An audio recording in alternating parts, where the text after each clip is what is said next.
Most people think they know World War II. They've seen the documentaries, they've heard the stories of heroism and sacrifice. They understand it as a war between clearly defined sides, between good and evil, between civilization and barbarism. But the reality was far more disturbing than that simple narrative allows. The Second World War was not won or lost on moral clarity. It was won through industrial capacity, bureaucratic efficiency, and the willingness of ordinary systems to absorb extraordinary violence without breaking down.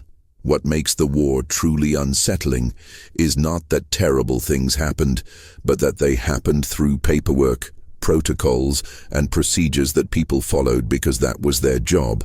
The most disturbing facts about World War II are not the ones that shock you with their brutality. They are the ones that show you how brutality became routine.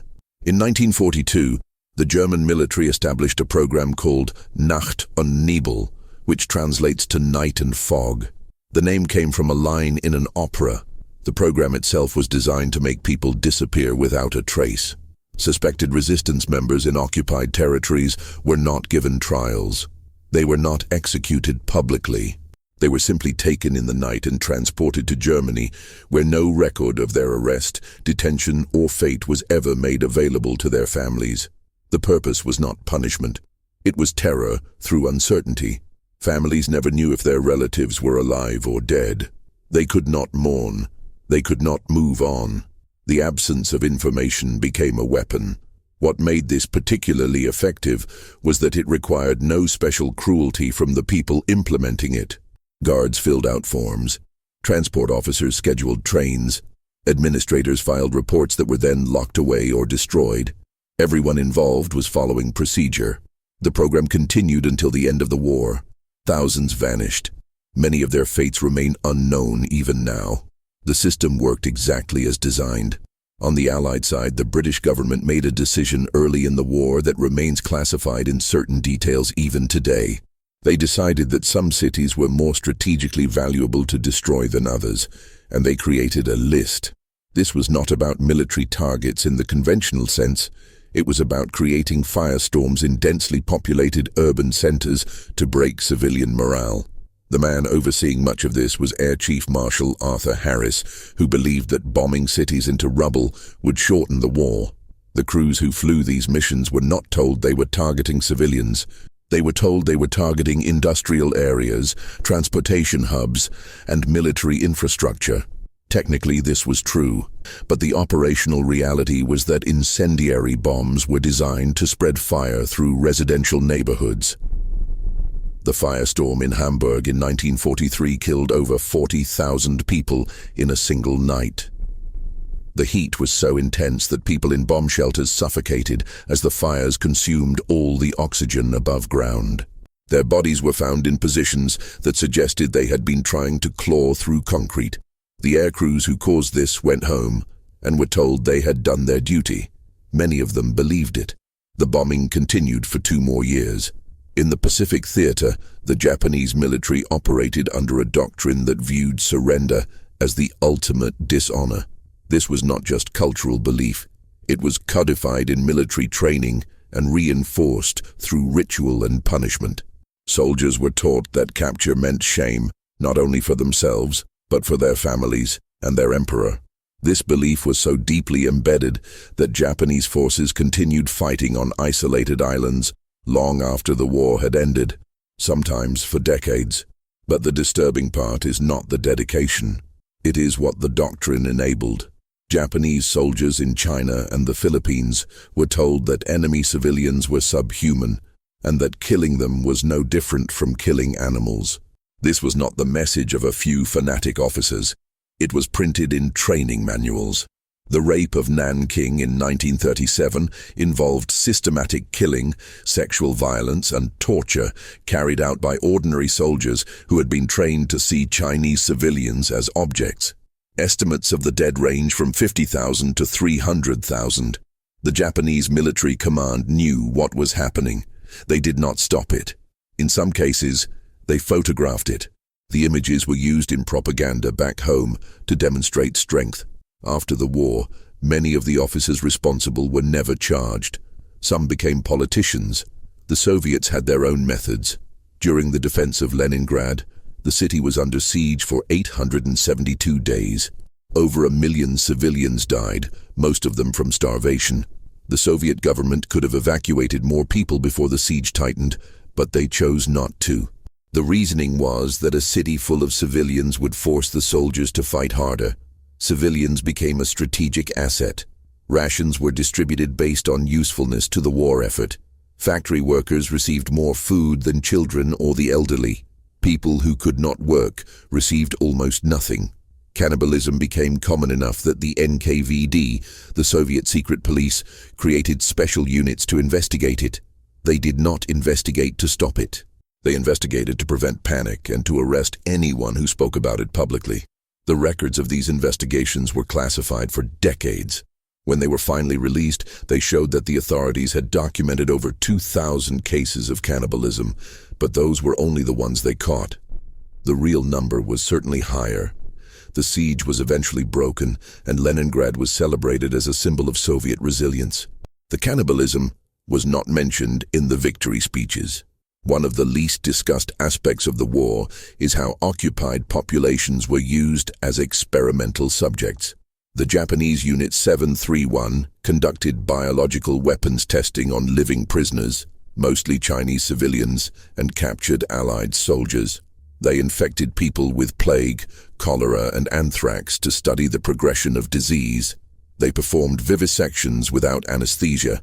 They tested frostbite by freezing limbs and then attempting different thawing methods. The data collected was meticulous.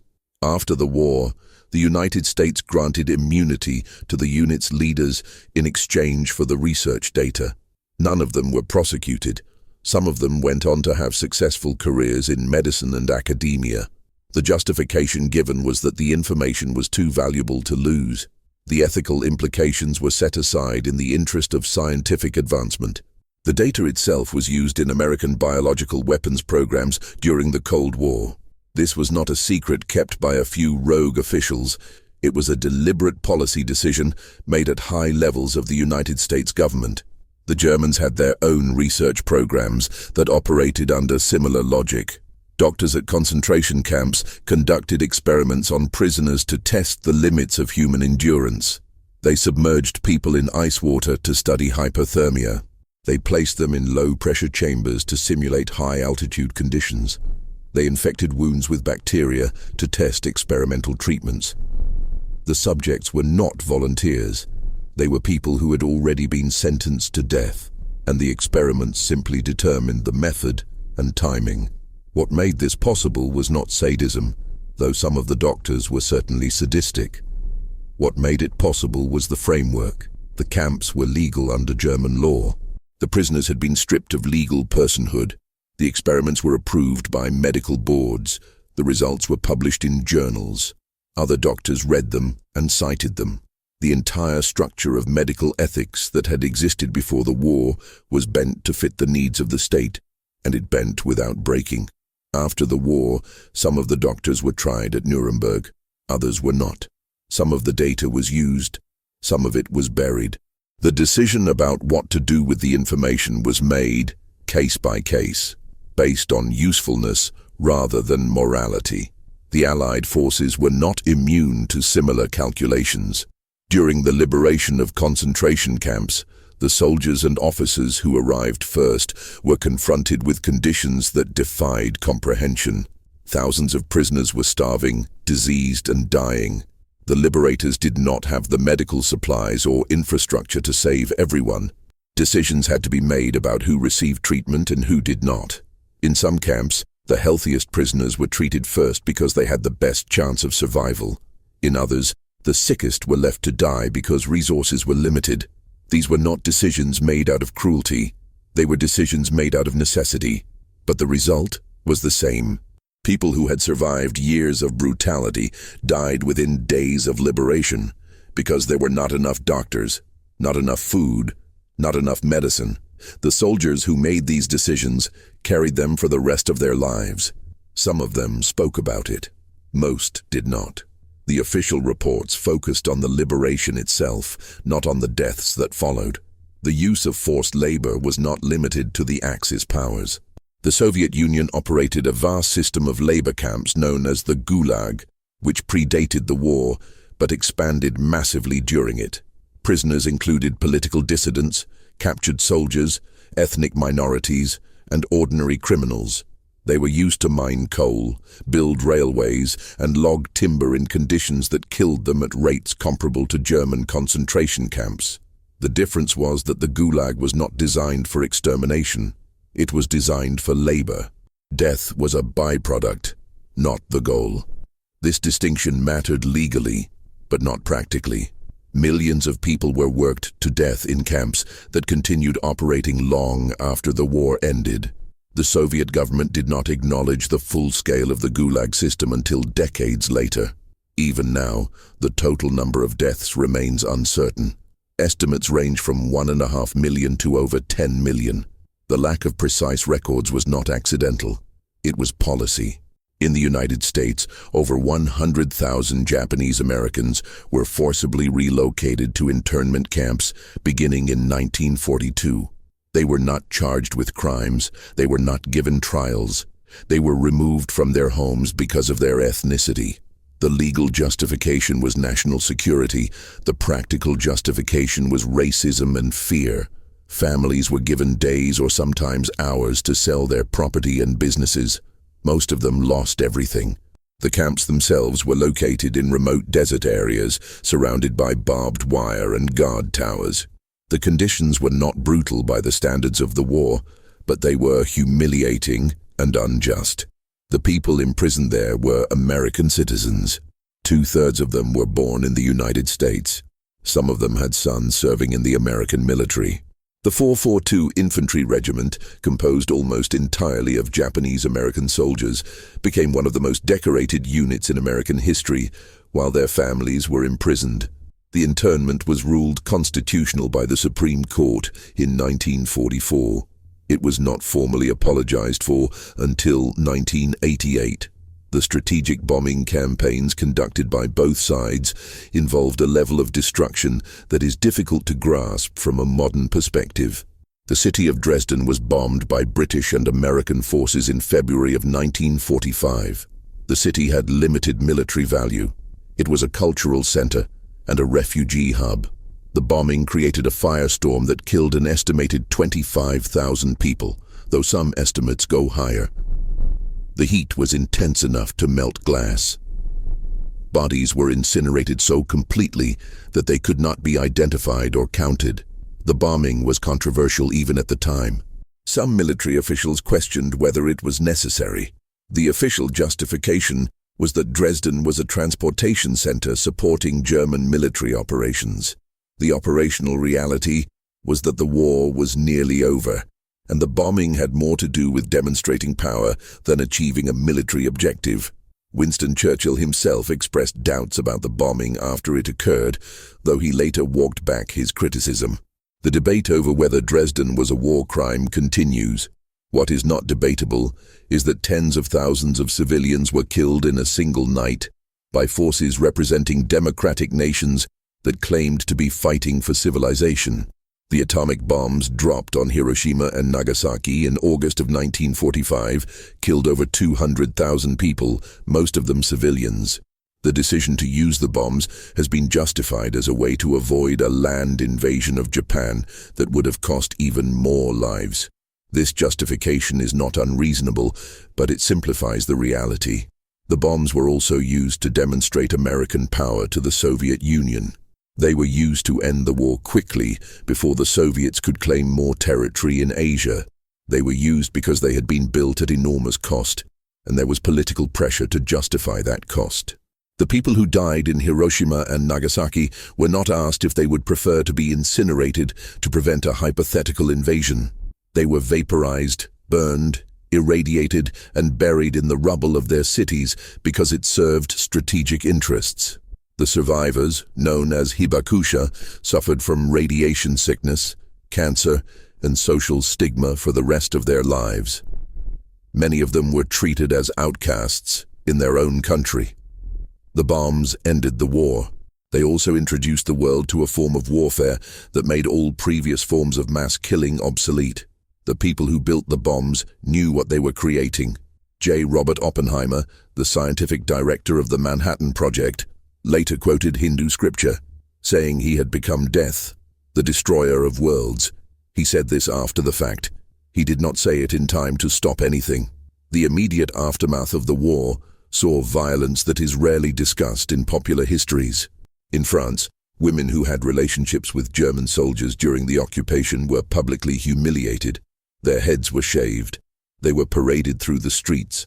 Some of them were beaten or killed. This was not official policy. It was mob violence carried out by civilians who had lived under occupation and wanted revenge.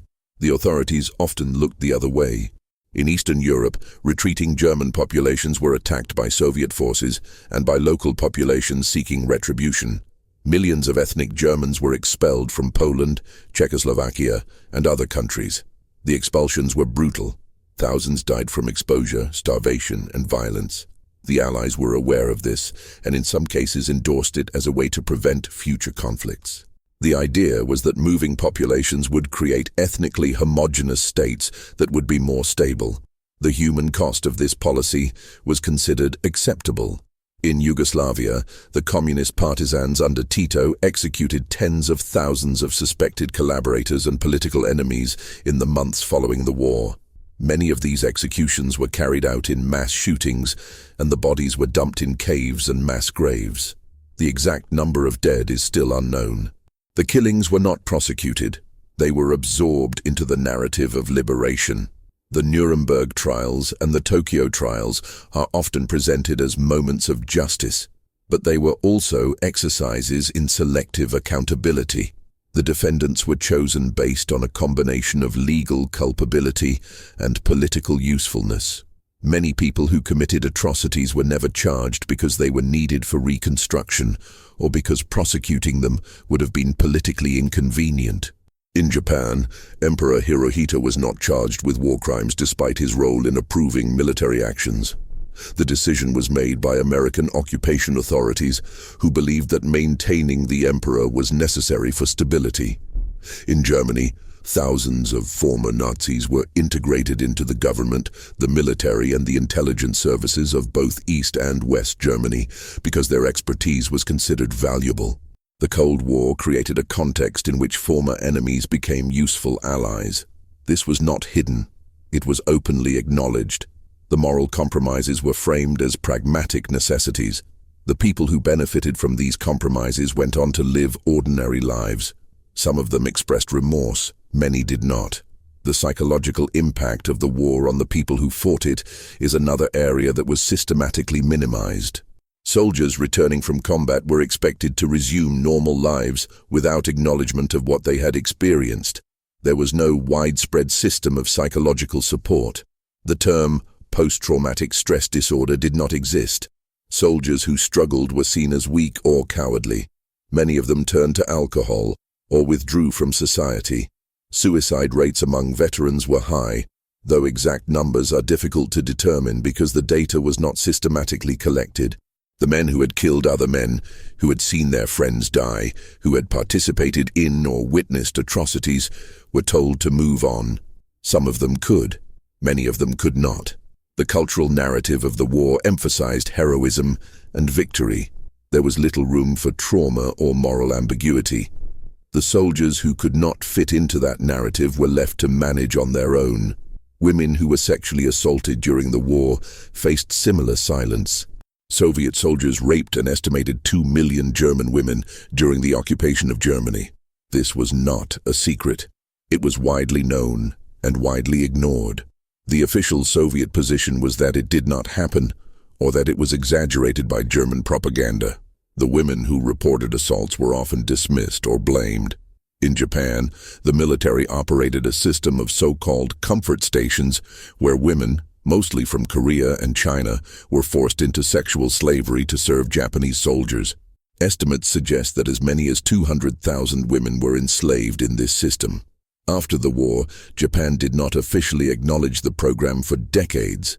The women who survived were stigmatized in their own communities. Many of them never spoke about what happened.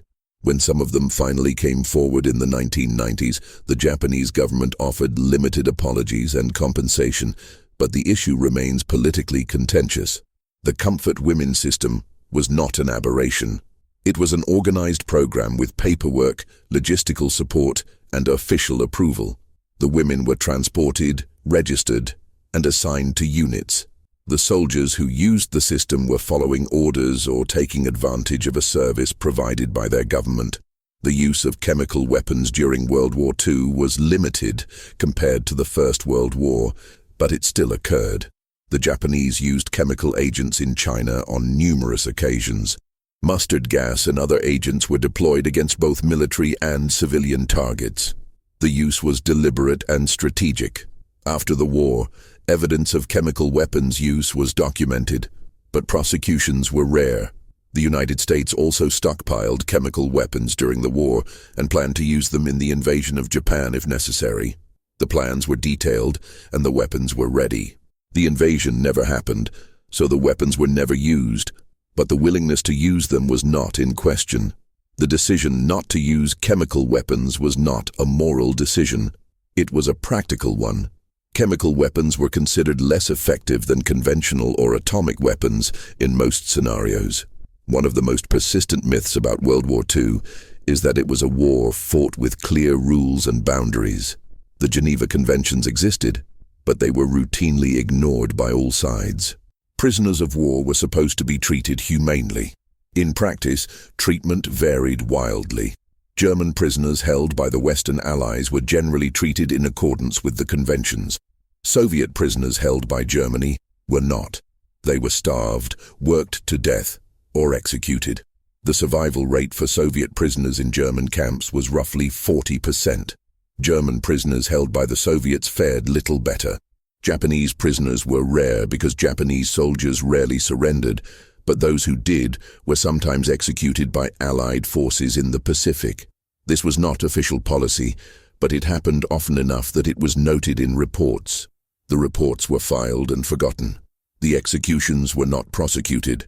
The firebombing of Tokyo in March of 1945 killed more people in a single night than either of the atomic bombs. Estimates range from 80,000 to 100,000 dead. The city was built largely of wood and paper. Incendiary bombs turned entire neighborhoods into infernos. People who jumped into rivers to escape the flames were boiled alive. The bombing was carried out by American B-29s under the command of General Curtis LeMay. LeMay later admitted that if the United States had lost the war, he would have been prosecuted as a war criminal. The statement was not a confession. It was an observation. The difference between a war crime and a legitimate military action often comes down to who wins. Collaboration with occupying forces was widespread in almost every occupied country. In France, the Vichy government actively cooperated with the Nazis. French police rounded up Jews for deportation. French factories produced goods for the German war effort. After the liberation, the narrative shifted to one of resistance. But the reality was that most people cooperated because resistance was dangerous and collaboration was rewarded, or at least tolerated. The same pattern occurred in the Netherlands, Belgium, Norway, and elsewhere. In the Soviet Union, entire units of soldiers defected to fight for the Germans. Some of them did so out of hatred for Stalin, some did so out of opportunism. After the war, many of them were repatriated to the Soviet Union, where they were executed or sent to the Gulag. The Western Allies knew this would happen and handed them over anyway. The Yalta Conference included agreements on repatriation that condemned thousands of people to death. This was not an oversight. It was a negotiated term. The use of propaganda during the war was so pervasive that it shaped the historical understanding of the conflict for generations. Every side produced propaganda that dehumanized the enemy and glorified their own actions. The Nazis used propaganda to justify genocide. The Soviets used it to justify purges. The Americans and British used it to justify bombing campaigns. The Japanese used it to justify expansion and atrocity.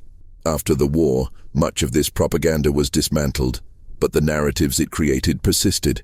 The idea of the good war, the notion that World War II was a morally unambiguous conflict, is itself a product of wartime and post-war propaganda. The reality was far more complex and far more disturbing. The logistics of the Holocaust required the cooperation of thousands of people who were not ideologically committed Nazis. Railway workers scheduled the trains. Bureaucrats processed the paperwork. Manufacturers supplied the Zyklon B gas. Engineers designed the crematoria. All of these people were paid for their work. They were not coerced. They were employed. The systemic nature of the killing meant that it became a job like any other job. Guards at camps clocked in and out. They went home to their families. Some of them complained about the work, not because it was morally wrong, but because it was unpleasant.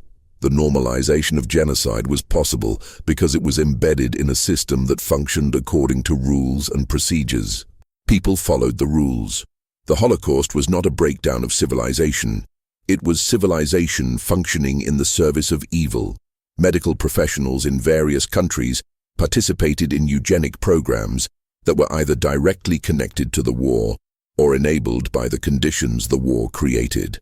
In Germany, the T4 program killed over 70,000 disabled people in the years leading up to and during the war.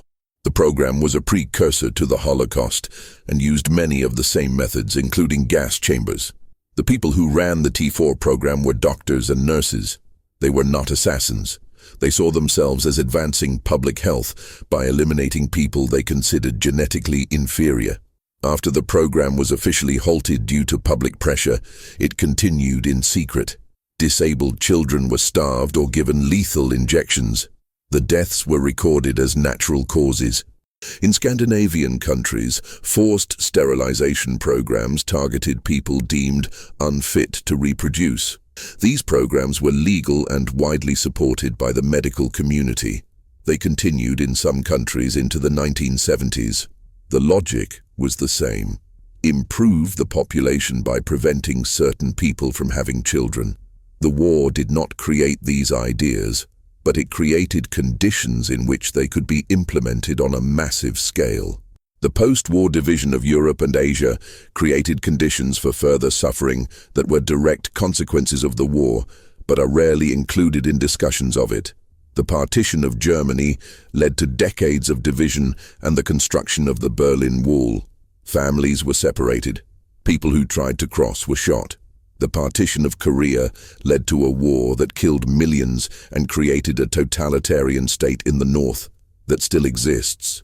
The partition of India, which occurred in 1947 as the British withdrew, resulted in massive communal violence and the displacement of millions of people. The death toll is estimated at between 1 and 2 million. These were not inevitable outcomes. They were the results of decisions made by the victorious powers about how to reorganize the world. The decisions were made quickly, often with little regard for the people affected. The consequences lasted for generations. One of the most disturbing aspects of studying World War II is realizing how much of what happened was documented and how little of that documentation led to accountability. The Nazis kept meticulous records of their crimes. They photographed executions. They logged the numbers of people killed. They saved the paperwork.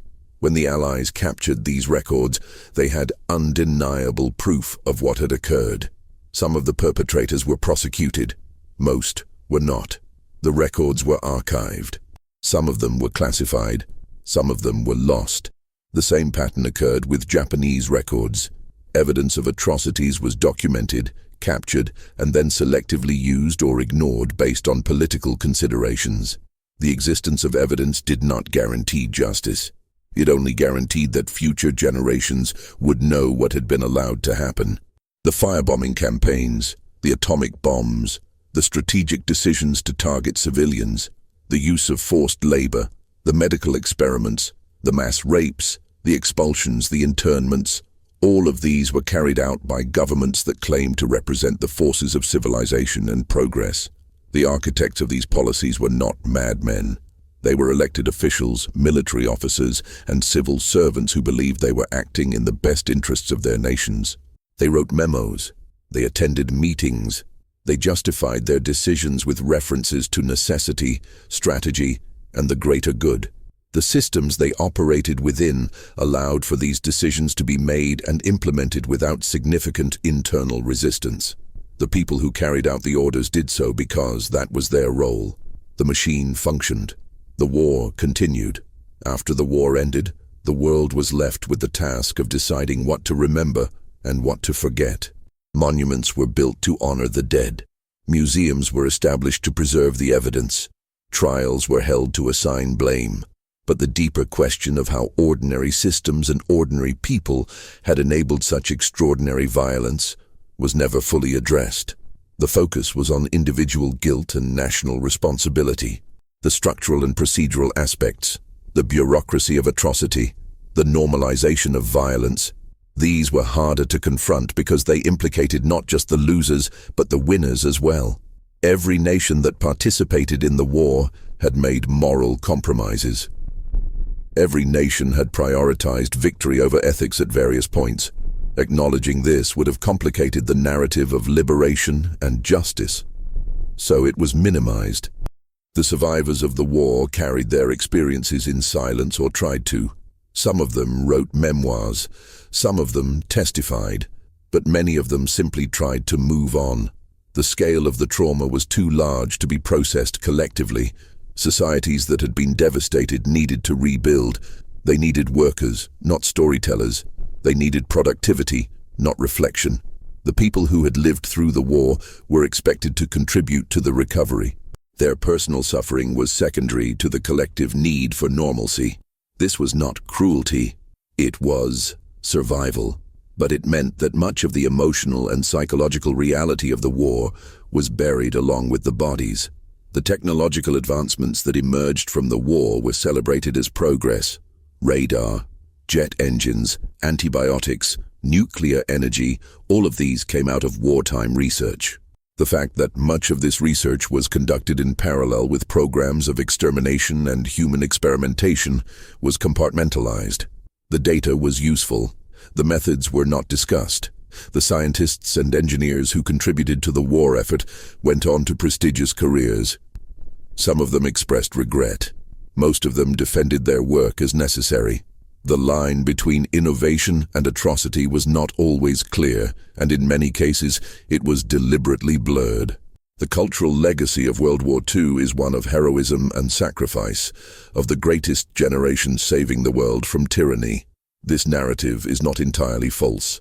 Many people did act heroically, many people did make enormous sacrifices, but it is an incomplete narrative. It leaves out the moral compromises, the atrocities committed by the Allies, the complicity of ordinary people in systems of oppression, and the ways in which victory was achieved through methods that would be condemned if applied by the defeated. The war was not a simple story of good versus evil. It was a complex and brutal conflict in which all sides committed acts that defy easy moral categorization. The mechanisms that allowed the war to happen, the dehumanization of the enemy, the prioritization of national interest over universal ethics, the willingness to follow orders even when those orders were morally abhorrent, these mechanisms did not disappear when the war ended. They were carried forward into the Cold War, into colonial conflicts, into the wars of the late 20th and early 21st centuries. The lessons that might have been learned were not learned or were selectively applied. The idea that civilization is a thin veneer over chaos was demonstrated repeatedly during the war, but the post-war order was built on the assumption that such a collapse could be prevented through international institutions and legal frameworks. The institutions were created, the frameworks were written, but the underlying willingness to abandon them under pressure remained. The most disturbing realization about World War II is not that it happened, but that it happened within living memory using the tools and systems of modernity. It was not a medieval conflict. It was an industrial war, fought with railways, factories, and bureaucracies. It showed that technological advancement does not correlate with moral advancement. It showed that education and culture do not prevent atrocity. It showed that people will do terrible things if those things are framed as necessary, and if they are embedded in systems that distribute responsibility so widely that no one feels individually accountable. The war ended in 1945, but the systems that enabled it did not.